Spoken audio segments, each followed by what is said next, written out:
on it as well. This Doppler 12 is moving around, and yeah, that's very significant right there. So anybody in Era, Lois, and of course Valley View. Valley View still got a little bit of time, but you definitely need to be taking precautions because this is coming your way right along I-35. So Doppler 12, again, really showing the definition of this. And you can see all the way up in Gainesville, you know, you're getting heavy rain, you're getting lightning, you're getting a lot that is associated with severe thunderstorm. Might even be seeing some hail, but here's a big portion of your hail core right there. But this is where you get those damaging winds and the destructive force of tornadic activity with this very defined hook that is moving towards Valley View, and then it looks like the north side of Lake Ray Roberts, right along Mountain Springs. So yeah, very, very rough look there. And again, watches and warnings. We'll go over the map.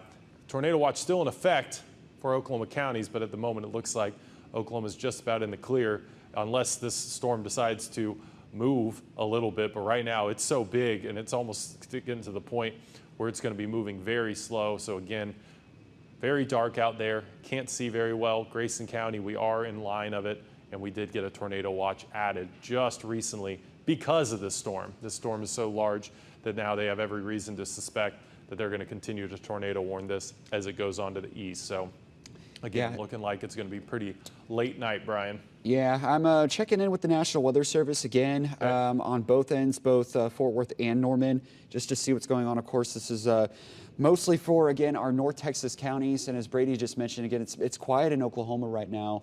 But this thing has seemed to take advantage of whatever leftover instability there was. So at least right now, no updates to pass along regarding this tornado warning.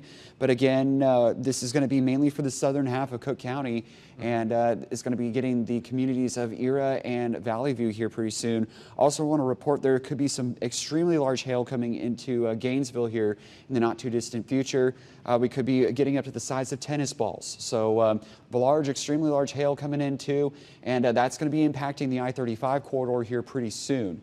So again, if you know anybody who's traveling anywhere from Marietta to Gainesville to Sanger right now, definitely check in on them, or if you can just wait to maybe get off the road here and kind of seek some shelter, definitely recommended, considering, again, very, very large hail coming into the I-35 corridor. Yeah, and I mean, this thing is a monster, Brian. So, I mean, we do have the hail core, which is significant on its own, but again, we do have the tornadic spin up. And I mean, we're starting to see it. So Valley View is probably starting to get some hail right now.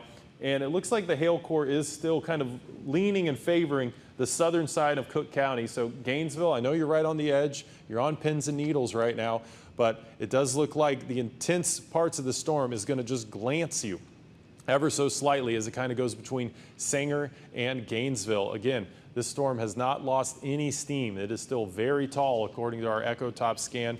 And then again, there's your rotation right there, and it is heading right towards Valley View. So again, Valley View, please seek shelter. Center of the house, bathroom, away from windows. This is very serious, because based on radar, we're seeing very powerful velocities head towards you. Very damaging winds are going to occur as it gets closer and closer to I-35. So yeah, anywhere along I-35 is about to be a very, very big danger zone with this storm fast approaching. And the hail cores, I mean, well, this area's been seeing hail throughout the day, but this thing is really picking up. And so just a few other things to note. It is still very warm out there, and that is not good when you're trying to deal with severe thunderstorms. That gives them fuel as it's moving along the Texas counties. You got 80s all the way over here in Gainesville, even dropping down just to 79. And what the heat index feels like, we're dealing with that. And then there's a wind gust for you. That's what it sounds like here, a 38-mile-an-hour wind gust here in Sherman out ahead. Brian, what do you got for me? Yeah, I just want to pop it up on Max 2, just because we're kind of getting some questions as to what it's looking like for Grayson County. Obviously, this is kind of a neighboring county over. So I just want to put a quick ETA on that, because this thing is, again, kind of creeping to the east here at about 30, 35 miles an hour. So here's some ETAs. If this storm holds together, which again, it just does not appear to be losing steam. So Whitesboro about 11 o'clock, Gunner maybe just after 11, Sherman about 11:20 or so, Whitewright 11:30. And again, we're going to continue to keep an eye on it as it's moving through Cook County right now. But folks in Grayson County definitely need to be paying attention to this as we go into the next hour or so.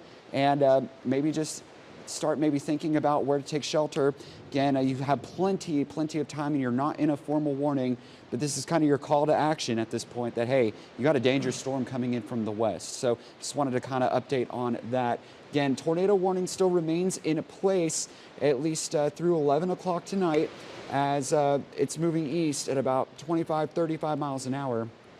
And the communities directly impacted right now are Era and Valley View. So they are the ones that are going to be dealing with this possible tornado for the moment. I'm going to zoom right back in again and just, wow, the radar images on this are just simply incredible. Let me pull this right back up for you and see where that area of circulation is. Again, heading right into Valley View.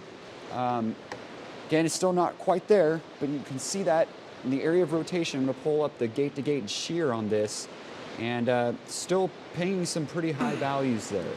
So yeah, see if you can pause it, Brian, and stop it right there, and we can get a good reading on that green pixel right there. Or I'll pull it up over here. It's so right there.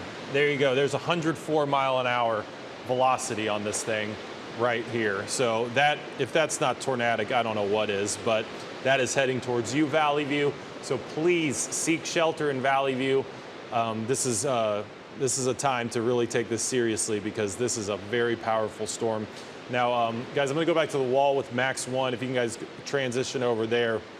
But this is what we're dealing with this tornadic storm. Yes, it's a giant thunderstorm covering up an entire county right now. But let me go and walk on over to the wall and just show you that even just on the surface level, we are seeing very strong winds. Look at, I didn't cover everything. Nearly 50 mile an hour winds here in Sherman, Grayson County. That's why everybody in Grayson County is asking, should we be concerned? And the answer is yes, but we still got some time before the storm gets here, because right now it is knocking on the door at Valley View. It is pretty much over Era, going over Lois, and next in line is going to be Mountain Springs. Tioga, I am concerned about you as well.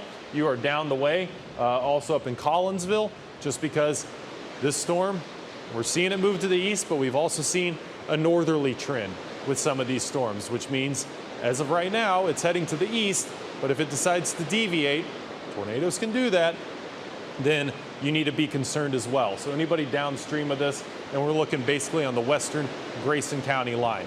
So again, watches and warnings, the tornado watch in place, severe thunderstorm warning on top of this thing, but the tornado warning until 11 p.m. And yeah, it's getting pretty loud in here as we're getting pretty torrential rain. You can see on our Sherman Tower cam to the west, very dark. Can't see any lightning associated with it, but there is lightning and right in Grayson County. So we are getting some very heavy rain out in front of this storm, but that's just the beginning. It's going to get a lot heavier as this storm moves in. But again, it's over Cook County right now. Gainesville, you are getting poured on right now and might even be seeing some hail associated with this. But the tornadic activity, it's all about Valley View, Valley View. We keep mentioning it because this is a serious storm that we have more than 100 mile an hour winds associated with. Brian, give me an update. At least all I have right now from the National Weather Service is that they are getting reports of large trees down in Ralston, okay, on that Farm Road 922 where that possible tornado just went through. So again, this storm is producing damage. It's producing large hail. Definitely, again, take it seriously, and it looks like it's inbound to Valley View here in the not too. It looks like they just popped up a new tornado warning. They did, and so that would lend me to believe that they think this is actually moving to the southeast.